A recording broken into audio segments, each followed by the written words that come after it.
Good morning and welcome to Essential Ingredients. I'm your host, Justine Reichman. With me today, I have Gerardo Reyes Chavez, who is a farm worker and a community organizer, a community leader.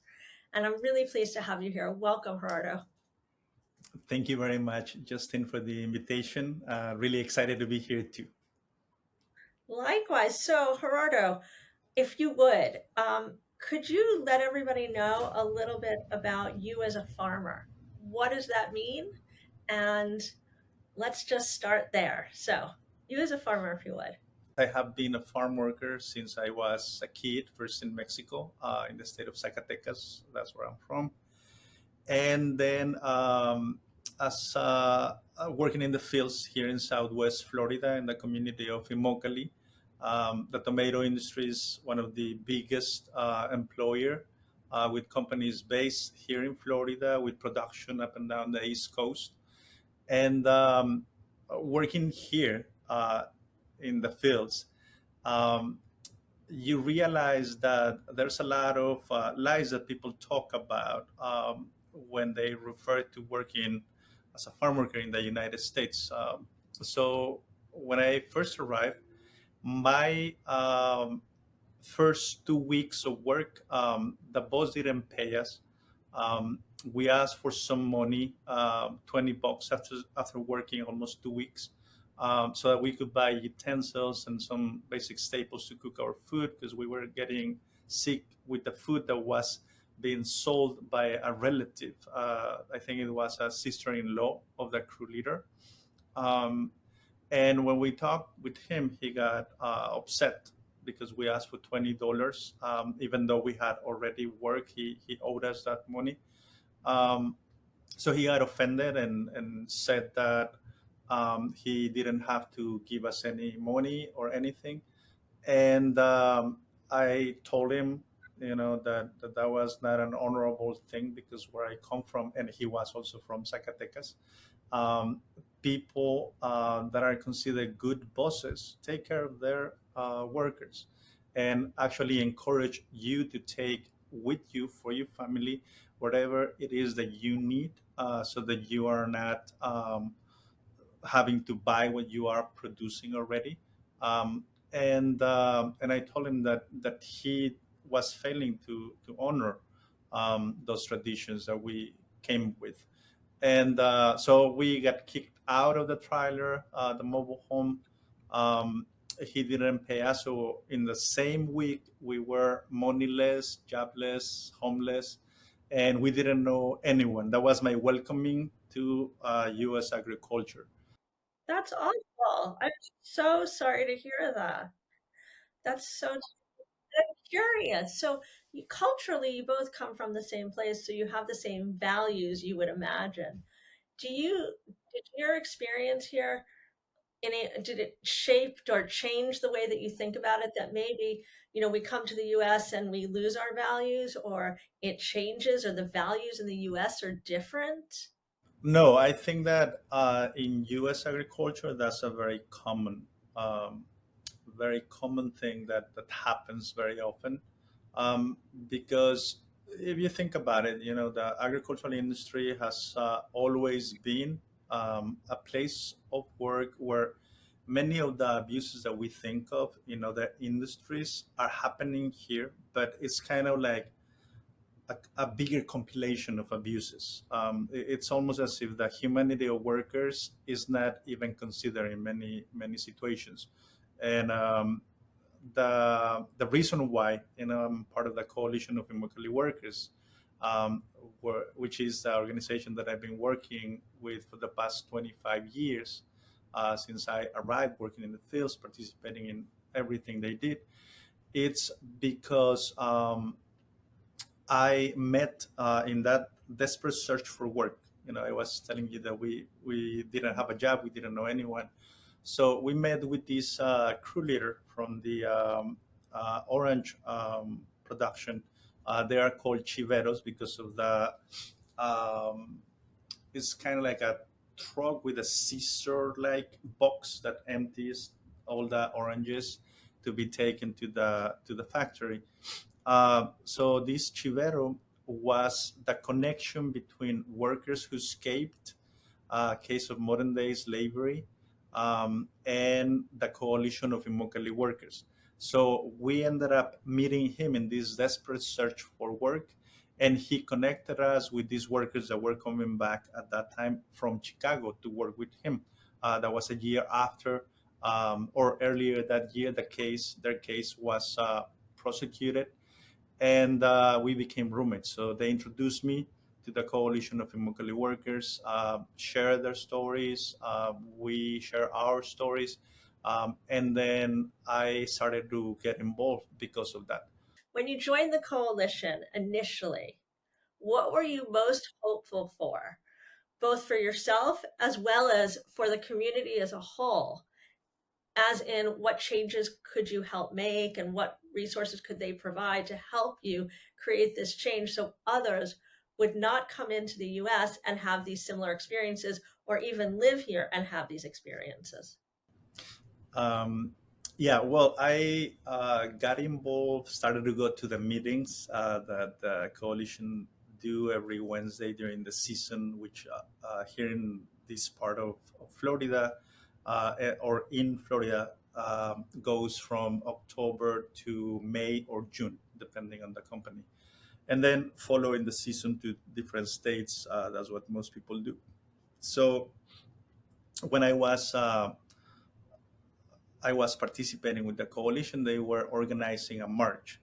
This march was a 234-mile march, starting from the neighbor city of Fort Myers and ending on Orlando, where the Florida Fruit and Vegetables Association is located, and they represent all growers that of the agricultural industry and all crops.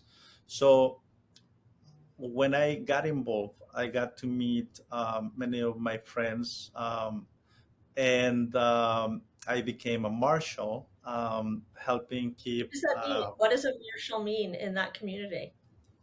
Um, well, during the action, you need people to direct the marchers. So I was wearing a vest with some of my friends that were part of this case of modern day slavery. All of them were also helping to direct people so that we would walk in single line or two lines.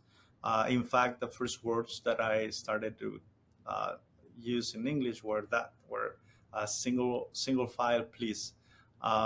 Just trying to do our part. And we were marching. We were meeting with churches, different denominations. We were seeing how people would come and support us, bring water for the marches. Our um, action would swell when we were crossing through different little towns in this area. And we were bringing also a Lady of Liberty. This Lady of Liberty was brown, created by our community with a friend of us that I think she's living in Arizona right now. And she helped us. Her name is Kat Rodriguez. She helped us to create that, and that was our symbol. It was a brown Lady of Liberty with a tomato on her hand instead of a torch, and instead of the tablet, she had a tomato bucket.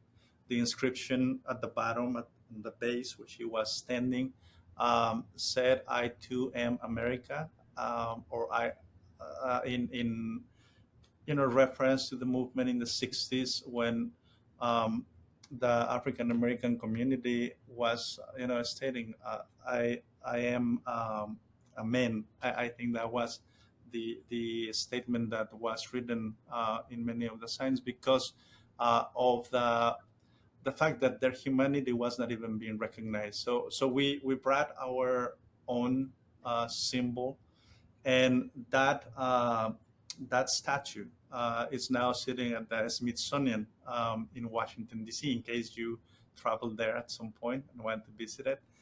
So I all of this is to say that I was able to immerse myself into a completely different world where hope was everything for us. We were very hopeful that the growers will sit at the table, talk to us, and we could finally start to collaborate.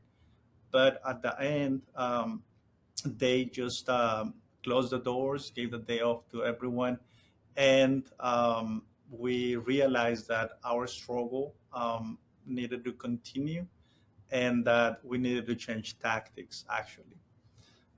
So, before that, if I may, in the 90s, the coalition, the community, and the coalition organized three general strikes. One in 1995, that was the first one with more than 3,000 workers. Another in 97, and another one in 99. All of them were asking for dialogue, a place on the table to talk about how to eliminate the abuses from this industry, and demanding an increase in wages that were not enough to be able to maintain your family, pay rent, and be able to live. So there was a hunger strike also between 1997 and 98. And during this hunger strike of 30 days by six workers. Tell Mhm, me about this hunger strike again. When was the hunger mhm. strike? The hunger strike happened before my time. It was at the end of 97, beginning of 98. And it was by six workers that went without food for 30 days. Um, they they gained a lot of attention from the media. Um, Former President Jimmy Carter also was following this, and he actually asked the workers to stop the hunger strike, committing himself to try to talk to the industry in Florida, talk to the growers, and try to see if he could, with his influence, try to facilitate dialogue. But that didn't happen. And what happened there was that a grower was asked by a smaller grower, why not? Why not sit at the table with these workers? Because by then, some of them have gone to the hospital in really bad shape. Um, and and a lot of attention was being placed on the Mocali for the first time. So when this grower was asked, why not sit at the table? You don't have to concede to any of the demands, but then you think that they have already earned a seat on the table to be heard. The answer of this grower was, I'm going to put it to you this way. A tractor doesn't tell a farmer how to run the farm. So, with that statement, it was clear that the battle of our community was not just to eliminate abuses, what wasn't just to increase um, the payment per bucket that was stagnant for so long, but it was much more fundamental. It was for the humanity itself of each worker in the fields. And so that's what brought us, the action that I participated in 2000, that 234-mile march, was the last action focusing on the growers. And the conversation at that point started to shift, wondering, how can we affect a systemic change in this industry instead of going, trying to fix one abuse after another, one case of modern day slavery after another, because there was a case happening almost every year of modern day slavery.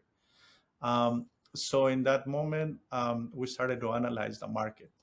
Then we saw a publication on the Packer where Taco Bell was talking about the connection they had with some of the growers here, and so we did our homework and studied the market and realized that a few decades before, maybe 3 or 4 decades before, many of these brands that we see today, from the fast food to supermarkets to food providers, in general, the retail food industry in the country, was was growing incredibly quickly. Especially fast food.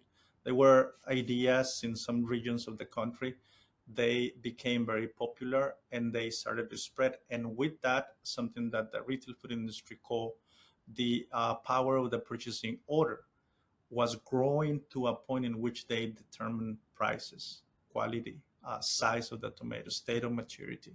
But the direct connection with us was the fact that the more they grow, the cheaper they wanted to have the produce they needed. So the agricultural industry consolidated over those decades, becoming bigger operations because the only way to survive for them was to actually increase production with a short on profits, like a decrease in profits. They could only keep in business by expanding as much as they could and by cutting cost of production. And that's why farm workers continue to receive since 1978 for more than 3 decades the same 40 to 45 cents of a dollar. So, what role does the coalition have in helping to create change around this?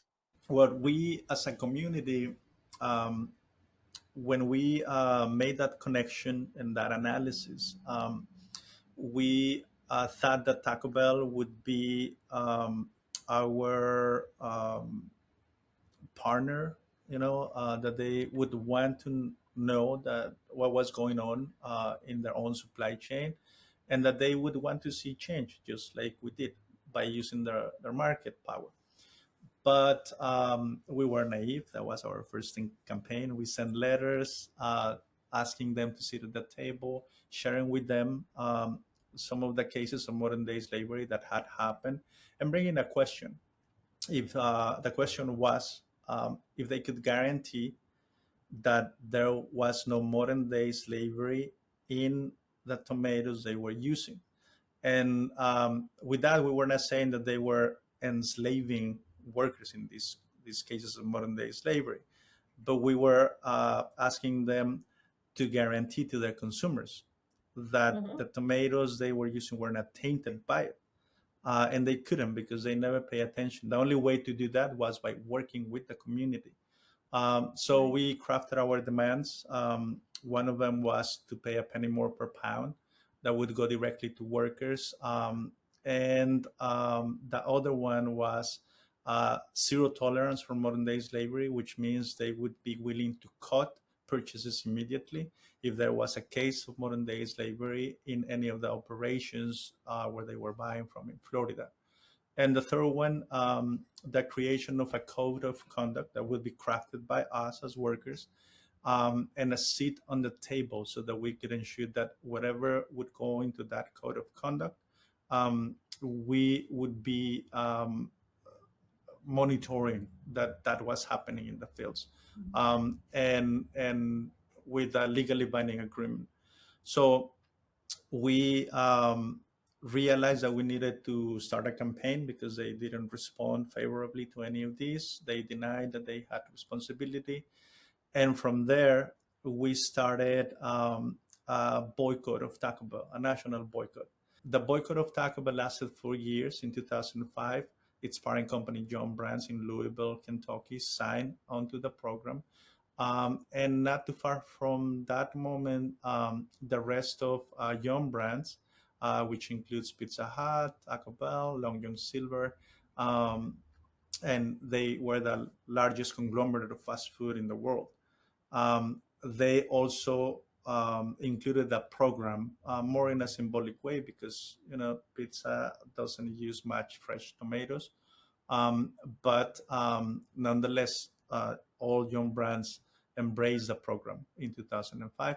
That was due to consumers across the country organizing with us and supporting this. More than 300 universities stand uh, in the past stood in solidarity with us in their campuses and started their own campaign, which they call Boot the Bell, and consisted on talking with the administration of the university, with athletic departments, to cut ties with Taco Bell, unless Taco Bell decided to join onto the Fair Food program. And what was the result in all this? 28 Taco Bells were those contracts were cut, the restaurants were moved. 28 contracts, and some of them being with the athletic department in some universities. So it was the consumers and farm workers creating this power to be able to sit at the table and negotiate the first fair food agreement. Wow. From So there, what do you think you guys did that enabled you to create that change for yourselves that you might share so that other people in this situation might be able to um, embrace that concept, that idea, to be able to make some similar changes elsewhere? there's many lessons that can be shared, and in order for that to be able to answer that question with a little bit more of the picture so that people can understand why this is something that is important for them, is this: when Taco Bell signed 2005, then we continue our campaign because we knew that Taco Bell is only a small fraction of the whole retail food industry. So we knew we needed more corporations to sign onto the program too. So we asked McDonald's. That campaign took 2 years. Then in 2007 they signed. Then in 2008, Burger King came on board. Then Whole Foods. Then many others. We have in total 14 agreements with other corporations, including Walmart, Compass Group, the largest food provider, Aramark, Sodexo, um, Whole Foods. I think I already mentioned that. Chipotle. So there's 14 agreements. Because of that power, we were able to sit at the table with the growers. Finally, in 2010, we started to have conversations with them. Um, Pacific was the first company to sign on to the Fair Food program because they knew that they wanted to continue to do business with the buyers that were signed on to the Fair Food program at that point, and that broke the resistance of the entire Florida Tomato Growers Exchange, which is the organization that represents most of the tomato growers. So with that power, once this company came to the table and signed an agreement with us, another big company was thinking like, oh, due to the nature of the agreements, these corporations are only going to buy from companies that are applying the code of conduct that the community of Immokalee with the coalition created. So we are, if this grower goes and is the only one, they are going to concentrate all the buying power on the grower. All the production is going to be, including a bonus for all workers. So they immediately thought we cannot let that happen because we're going to be in competitive disadvantage. So another company came to the table, and then a few months later, an agreement with the Florida Tomato Growers Exchange was established to set to be starting in the season beginning in 2011. So that's when we start to apply the Fair Food program. Roberto, can you make three recommendations for those folks that maybe are looking to create change within their farming community that maybe are experiencing some of these challenges? Mhm. Um, well, one recommendation is to try to find a way to apply the Fair Food program into their own reality, into their own communities, because the Fair Food program can be applied in other farms, as I was sharing earlier. It has proven to be the most effective system to protect workers' rights. You quantify that for me and tell me what kind of impact it's had for those individuals. How many individuals, what percentage of individuals is this now protecting versus before? Well, I think that it is about 11,000 new workers with the most recent expansion, more than 30,000 workers with the program implemented the years prior to the USDA announcement. Um, and it has also served as a model for workers in other sectors, like the dairy industry in Vermont. They replicated the protections and adapted them with our support to craft their own code of conduct, and including that all the rights that they needed. Internationally, this has served as a blueprint for workers in the textile industry in Lesotho, for example, in Bangladesh with the International Accord. Pakistan, most recently, is the country where it has most recently expanded. So you've given us so much information, and you guys have made such great strides since you joined the coalition, and since you're participating, and you are personally, you get to see and reap the rewards of it. So for those folks that want to help create change in their environment, as you said, a lot of these programs are adaptable for them, so they should take advantage of that, right? And I guess my question to you as we wrap this all up is, as you've gone through the process, what have you learned that you can share so that people can make more effective change and to continue to create change as time goes on and make sure that, the slavery, the fair wages, all that stuff is really where it should be. There should be no slavery. There should be fair wages. People should be able to eat, and live good lives. So what would you recommend to those folks, not in your community, not part of the coalition, as a first step in working to create change? Well, the first step, I would say, it's to know the stories of the people behind your food, obviously, and to connect with them. Very often, when you know people talk about farm work, people assume that there's nothing that can be done. But our community has proven that that's not the case. Suffering doesn't have to be part of the food we eat. And when we see, how people don't have to give up their dignity anymore, people are treated with dignity and respect, and how all of these can be expanded to more and more workers. I think that we all have an obligation, because at the end, workers feed every family in this country. And I think that it is only fair that everyone in everyone everywhere should, do something to make sure that farm workers have the same ability to feed their families with dignity and respect. Awesome. Gerardo, thank you so much for joining me today. I really appreciate you sharing your stories, your lessons learned, and the little tidbits that you've added for those in a similar place trying to create change within their community. So I hope to see you continue to make great strides and continue to be an advocate and part of the coalition. And can't wait to hear how things progress and how you guys continue to make partnerships and grow within this industry in a really positive But way. thank you very much for having us. It is an honor to share with you and with your audience. And I would recommend for people, if you want to learn more, please check our website. There's a ton of information there. It's ciw-online.org.